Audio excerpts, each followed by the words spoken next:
Mr. Happy Living here, and I'm happy to be broadcasting from WITV7 in the beautiful Queen City, Charlotte, North Carolina, USA.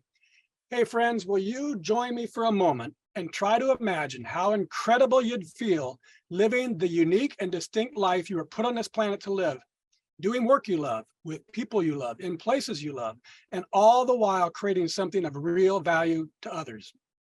It's what I call a life of significance, and I can tell you it makes for a very happy life.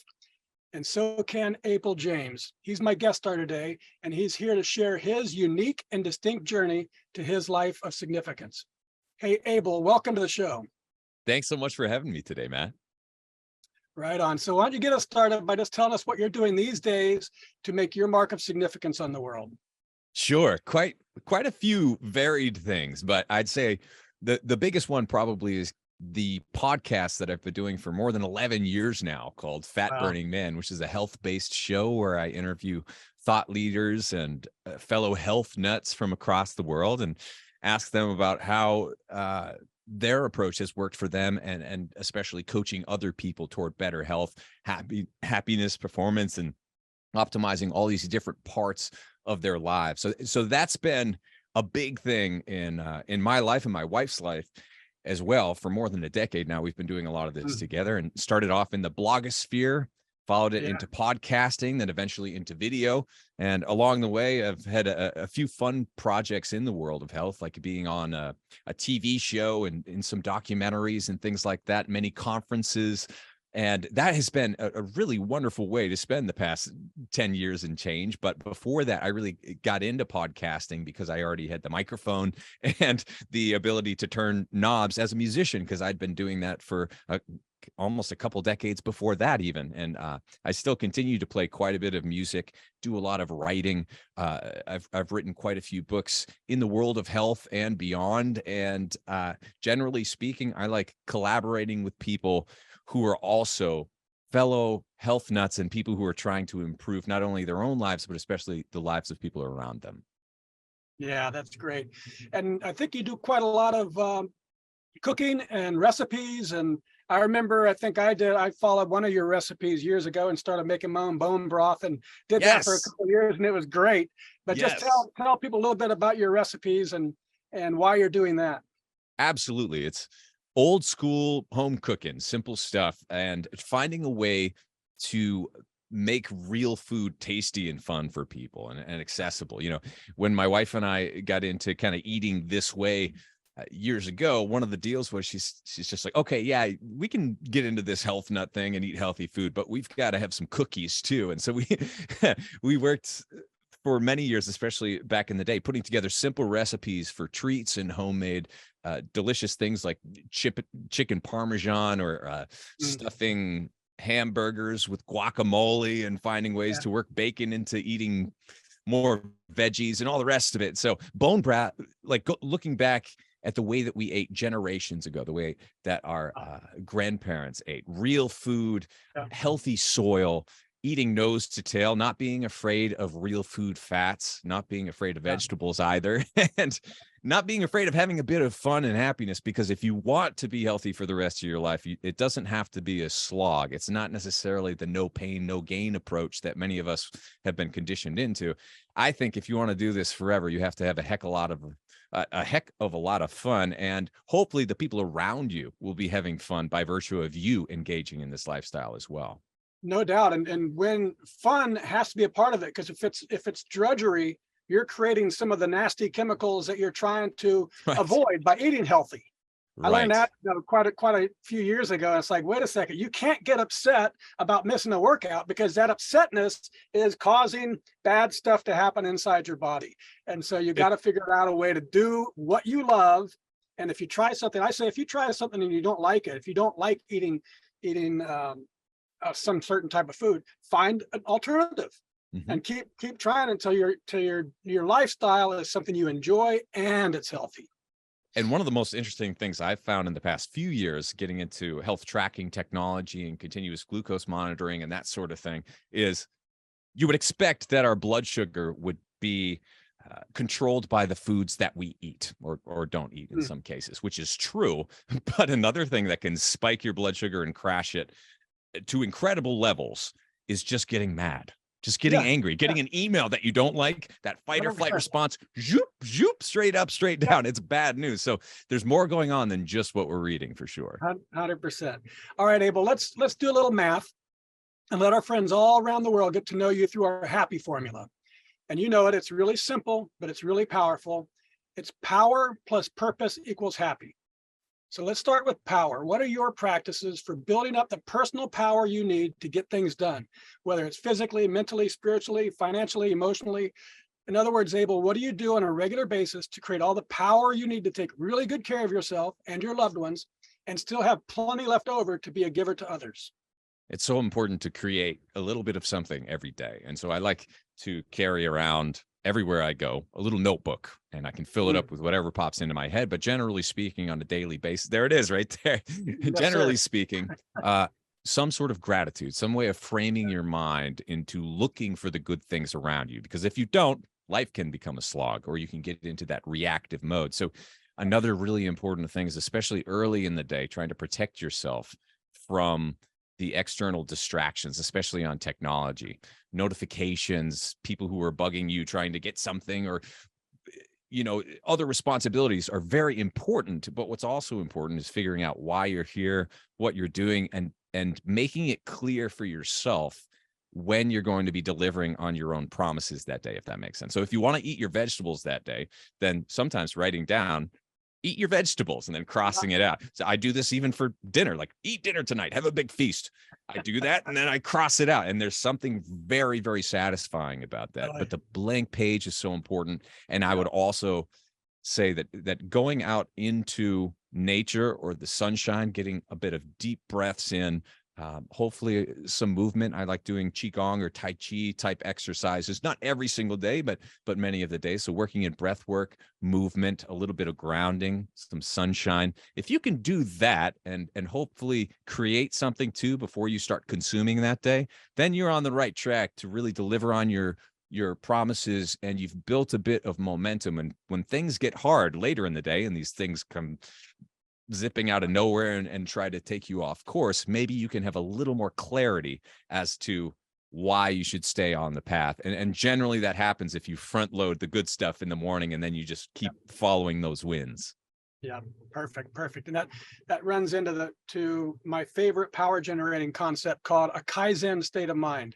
And it's this beautiful Japanese idea, and you alluded to it, that small incremental improvements add up over time to yield great big results.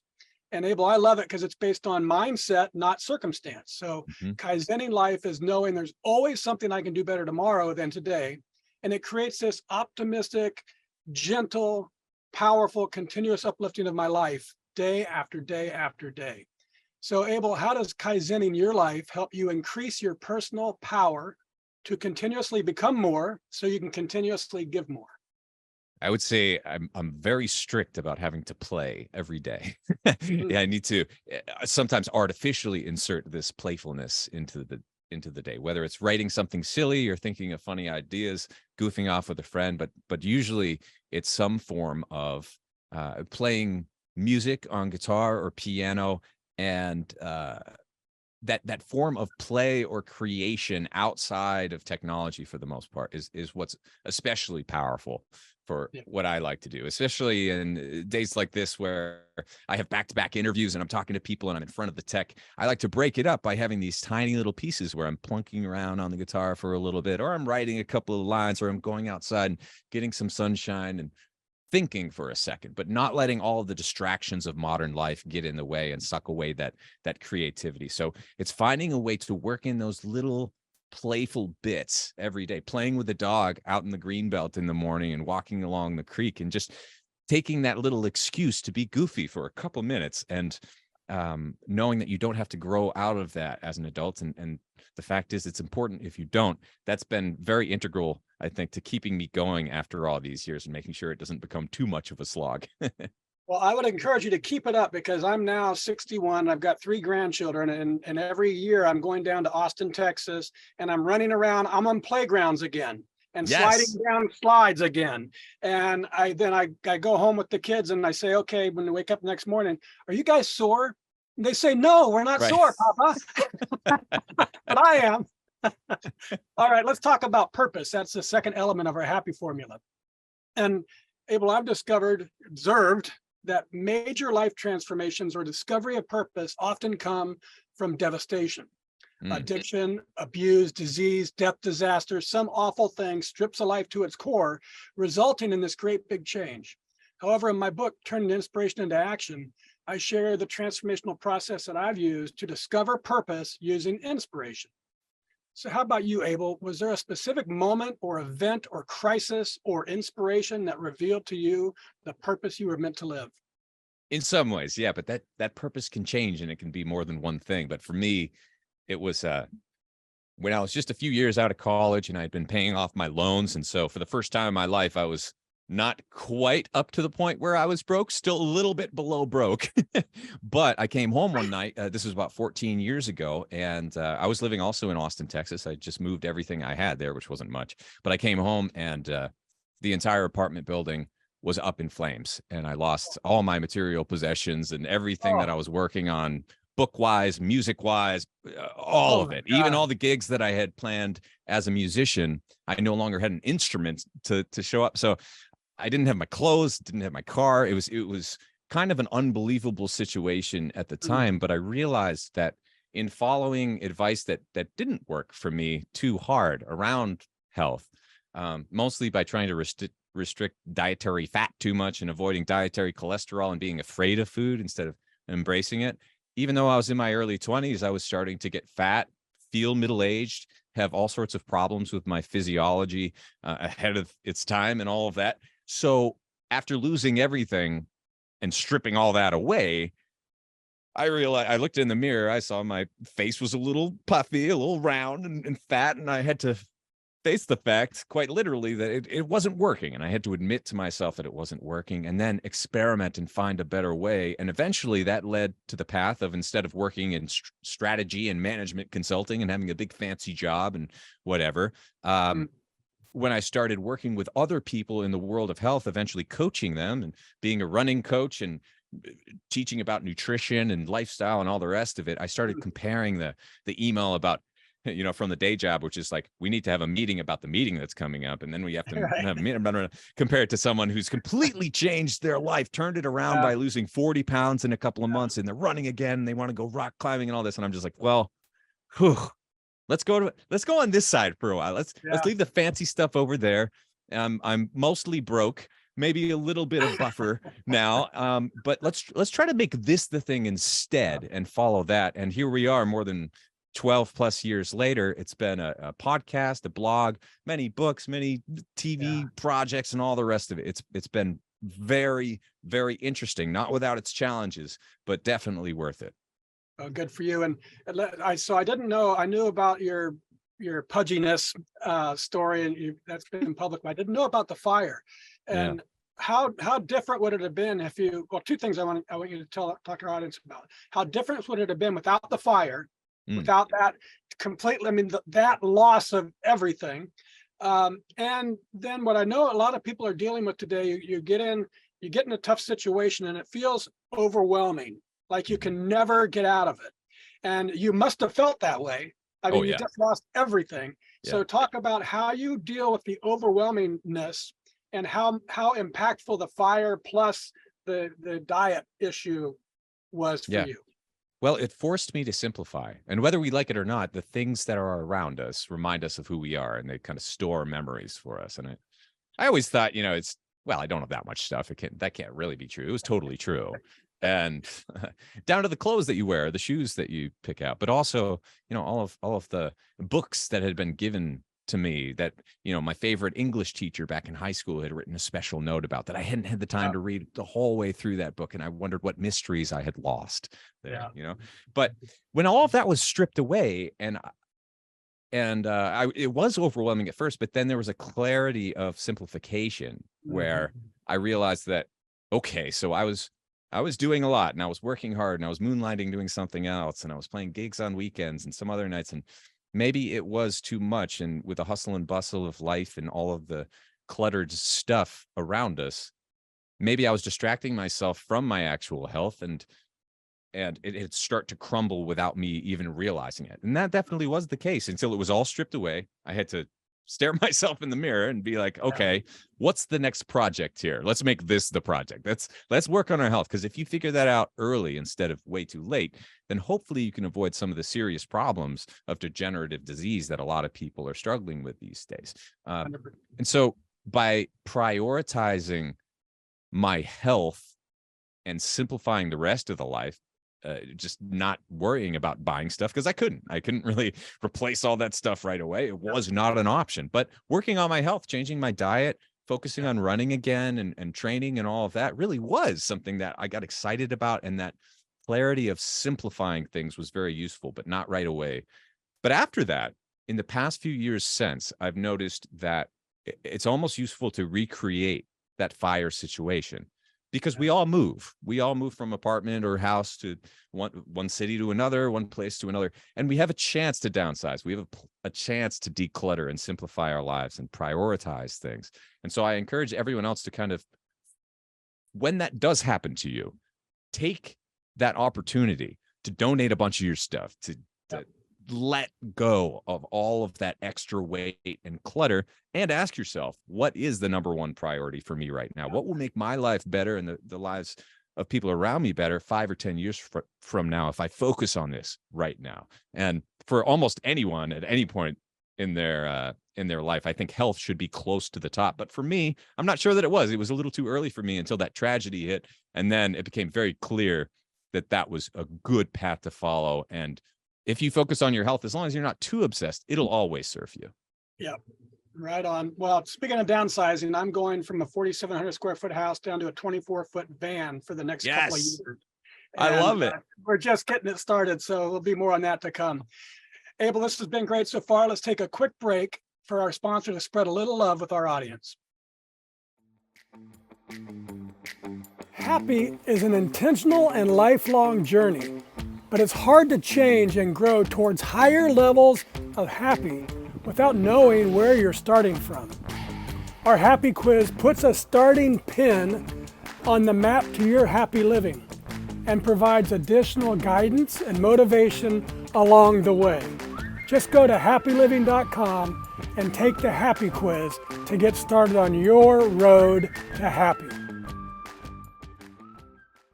And we're back, and this is the Something Significant show, and I'm your host, Matt Gersper. And my special guest star today is Abel James, and he's one busy man. He's a New York Times bestselling author, a celebrity coach on ABC television, host of the #1 most popular health podcast called Fat Burning Man, heard all around the world. He's also the creator of a cooking app called Caveman Feast, a speaker, an entertainer, a consultant, a musician, and a songwriter, and a poet too. So I love poetry, Abel. Would you care to share a poem with us? I would be happy to. I was trying to think of something that might be appropriate today, because there are a lot of different directions you can go with poetry. A lot of times when I'm writing something, it's to process a difficult emotion. Sometimes it's to go after something that might have a lesson in it that's a little more positive. So given the theme of this show, maybe I'll go for that. Unless you'd like to hear one about the fire. Well, we were just talking about the fire. Give us the fire. Maybe I can squeeze both these in since they're pretty short. So the first one's about the fire, which is called Flames. A rocket of flames turned the Texas sky pink as our fiery propane line blasted its stink toward horrified neighbors who couldn't even blink. We were already on the brink. But somehow a former professional fighter, predictably pulling another all-nighter, spotted the building growing brighter and brighter and clenched his fists tighter and tighter. Then he kicked the doors down one after the other as friends in pajamas cried for pets and their mothers. Firemen and cops found our sisters and brothers while the towering inferno began to smother everything we once called our home, leaving us naked, hungry, alone. Our armor already full of gaps and chinks. Who could ever possibly think that it would all go up in flames, that there's no one we can blame, that all we have is our name, that will never be the same, thanks to the flames. But since that's a little bit of a downer, let's go with this one. Gave me goosebumps. Good stuff. Yeah, let's hear the next one. Grandpa, the part-time poet. Just moments before he dropped dead, our dear grandpa smiled and said, "There's more to this than women and gin. Life isn't something you can win. Someday you'll get gobbled up by worms, so try to live each day on your own terms. Ask yourself, what's my purpose here in this mess of hate and fear? Of course, not everything is as it appears. Most of us don't see through the veneer. Sure, you'll know suffering through your years, but don't worry if fate seems hard to steer. When others speak, always lend your ear and live your dreams before the end grows near. Make peace with the people you hold dear, because there is no final frontier. Though from this world we may disappear, remember our love will always be here." Ah, good stuff. I love it. All right, Abel, and I think you're going to love this article that I found on lifescience.com. It's called "The Science Behind the Power of Giving." And it says the act of giving itself can be the gateway to discovering your reason for being on the planet. It tells how science supports the idea that giving one's time and talents and treasures is a powerful pathway to discovering purpose and overcoming difficulties and finding fulfillment and meaning in life. So I updated our formula. Power plus purpose plus giving equals really happy. So what do you think, Abel? Has giving your time and your talents and your treasure been a pathway for discovering your purpose and getting past difficulties that you've faced and for bringing real meaning into your life? I would say absolutely, because especially if we just use the health projects as an example, starting up my own blog and podcast and all the rest of that. I didn't start it to make money. I didn't start it for it to be a vocation or anything like that. I started it because I was curious and I wanted to have a project to work on like that. And through sharing the resources for free, sharing what I've learned for free with more and more people around the world, it allowed the podcast and the platform to grow. And as it grew, it offered more opportunities for eventually this to become a vocation and a profession for not only me, but my wife as well. And a small team for many years in pursuit of all sorts of different experimental projects. Some of them worked out really well. Some of them were gigantic failures. Yeah. And that's just how it goes. But I'm really grateful to have the experience of being able to build that out for what felt like back then the right reasons, and continues to feel like the right reasons. And as soon as it doesn't, as soon as something kind of feels a little bit off, we can say no, because we're the ones driving this ship anyway. Yep. Yeah, that's great. And so science actually tells us that giving to others helps bring real meaning to our lives. And I couldn't agree more. I love that feeling that comes from the fourth element of significance. You mentioned it earlier when you said that person lost 40 pounds and they're out rock climbing. You know, when you've helped that person, when you're doing work that creates value for others, that's the magic. It comes more from giving more, not from getting more. But especially on this show, and I've been learning that it's not just giving that's magical. It's what I've been learning is that when you're giving from living in your purpose, so you've discovered your reason, you're in that purpose, and you're giving from there, that's where the real magic is. So tell us, Abel, how does it feel to be happily living the life that you are meant to live and giving to others through the work you're put on this planet to do? And your friends and family are responding. Your friends and family laugh at your poetry and songs and even your rants. Or when you're able to help friends and family to cry, often with your music. Or when you watch people dance to the music you're playing and see their joy. Or when people say, Abel James is one of the most kind and generous people I've ever met. Or I love Abel, he's an amazing human being. His voice is the butter I didn't know I was missing in my coffee. His book, The Wild Diet, was a staple for me for many years. A wonderful author, podcast host, and entrepreneur, a health pioneer, sincere, passionate, truly inspiring, forward-thinking, open-minded. His depth of knowledge and ability to dive into the depths of the human experience with deep emotion is remarkable. His voice reflects the depth and kindness that is Abel James. He just keeps getting better with age. May he live long and prosper. So Abel, you're clearly making a great big impact on others by finding that magic and giving from living in your purpose.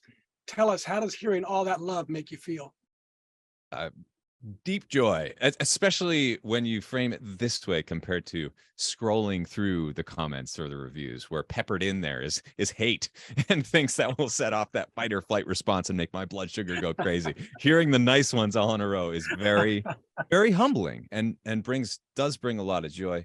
And one thing I think I'll share as well is my podcast in the world of health wouldn't be what it is if I hadn't trained in music and art for all of these years, if I didn't continuously practice the art of listening and the art of creating and improvising.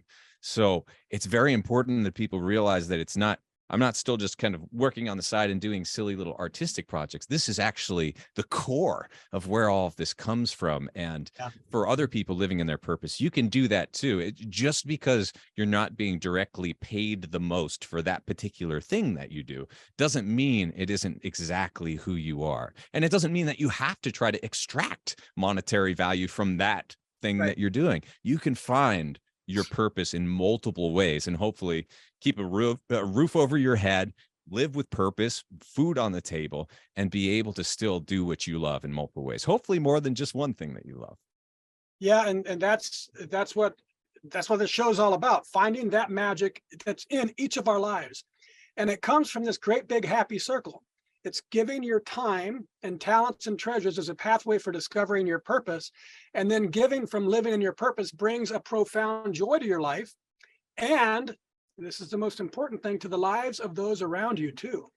So giving leads to purpose, and giving from purpose leads to joy. So to more properly reflect the exponential power of the happy formula, Abel, I'm going to tweak it just a tiny bit more. Power times purpose times giving equals happy to the third power. And that's really, truly, deeply happy. Does that sound about right to you? I like that a lot. Very good. All right, let's wrap things up with a lightning round. I love the power of words and the capacity for great quotes to change lives. So I'm going to read a few of my favorites and have you tell us what they mean to you. First thing that comes to mind, Abel, because it's called a lightning round. Here we go. From Judy Mikovits: we are not sick, we are contaminated.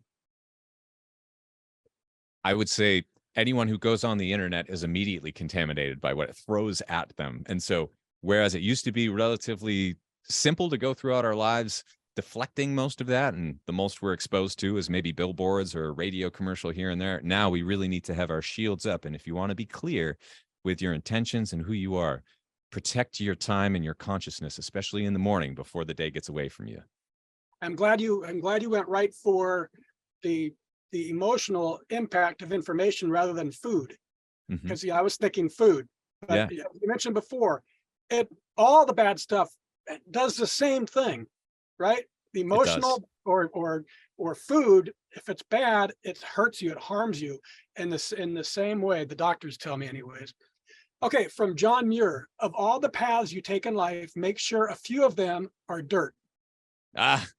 Many of them, hopefully every day. Walk on dirt almost every day. Many people are afraid of dirt and being dirty or even being in the outdoors. And I had a survival expert who teaches other people how to survive in the wild on the show a few years ago. And he said one of the first things he likes to do with people, especially the city slickers who go out in the woods, is get them to put their hand in the dirt and then just put it right on their forehead, right on their face. Because once that happens, you are no longer that perfectly showered person, and perfection is not your goal anymore. It's being there. And we're all dirty, whether we like it or not. So try to have some fun with that. Love it. From Joan Jett: my guitar is not a thing. It's an extension of myself. It is who I am.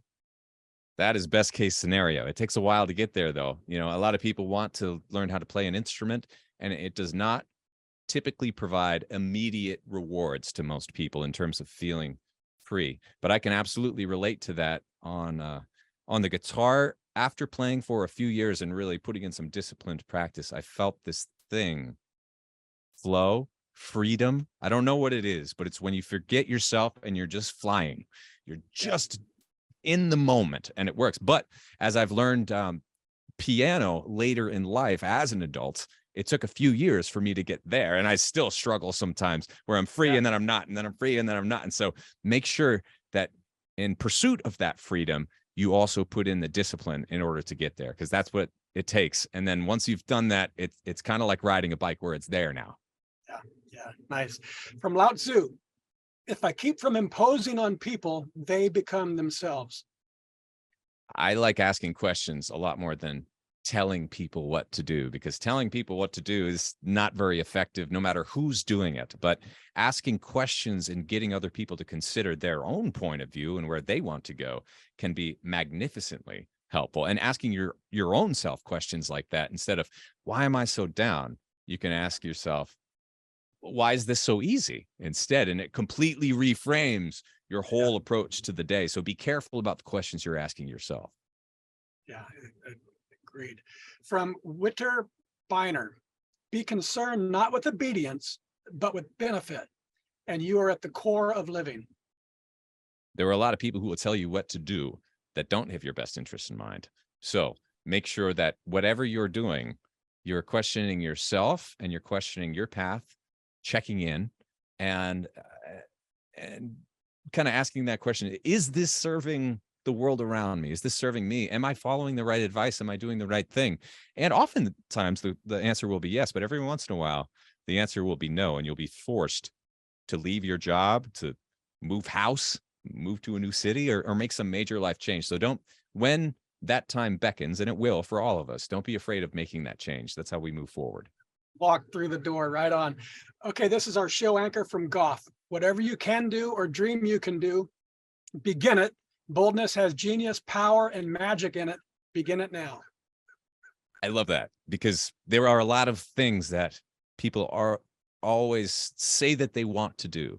The drummer who always wanted to go on tour, the people who always wanted to be on the field playing pro sports, and very few people actually begin that and carry forward to that ultimate step where they're playing in that game. But all of them, we can't forget, were beginners at some point.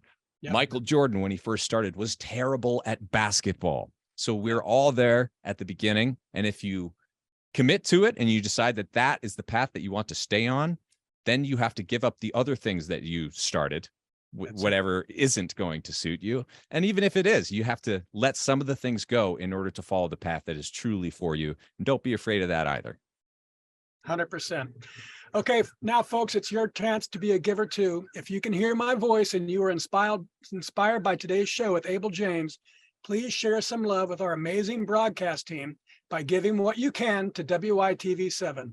They're a 501c3 charity on a mission to educate, empower, and encourage. They do good works with your kindness.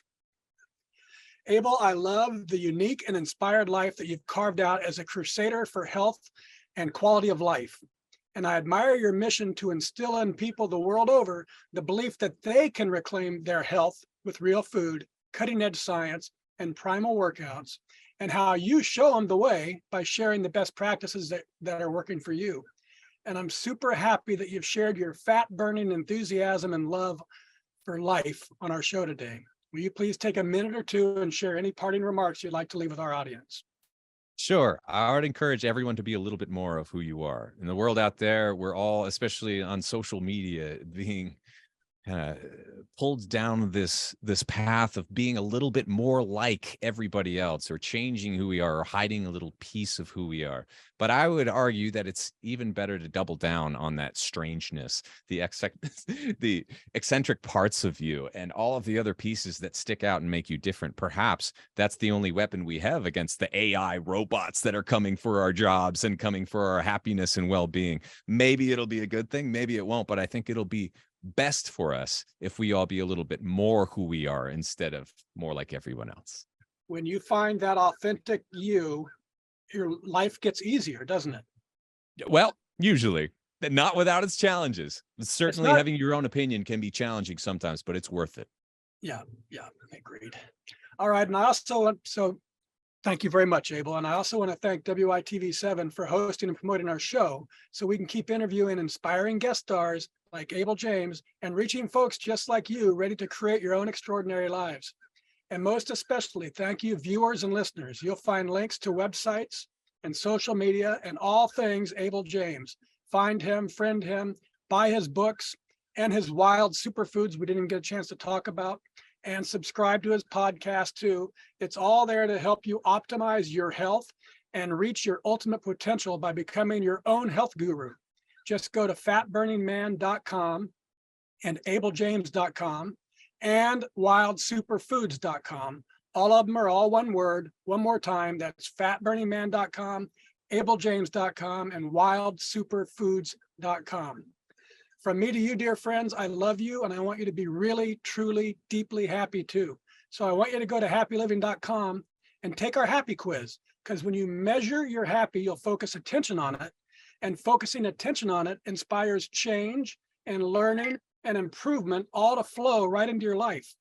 And once you take the quiz, and it only takes a minute, then I hope you'll give some thought about what we can do together, you and me, to improve the happy of your world, one person at a time.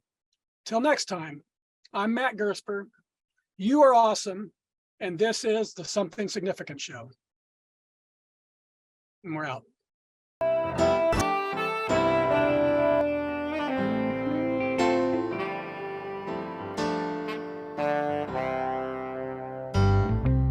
Life weighs me down with complication, heavy troubles I can't carry very far. So I set my worries down and find salvation at that old back door, back street smoky bar. When I just need some sanctuary, when that cold, cruel world has knocked me to my knees, then you'll know just where you'll find me. I'll be right here singing songs of sweet release. And I thank God for the blues to heal my soul and set me free. Now sing it with me if your heart's been bruised. Thank God for the blues. So I flip the latch on that dusty, musty case, raise that ragged lid and smell the years. Slide my fingers up those trusty, rusty strings. Let that old guitar cry my tears. And I thank God for the blues, heal my soul and set me free. Now sing it with me if your heart's been bruised. Thank God for the blues.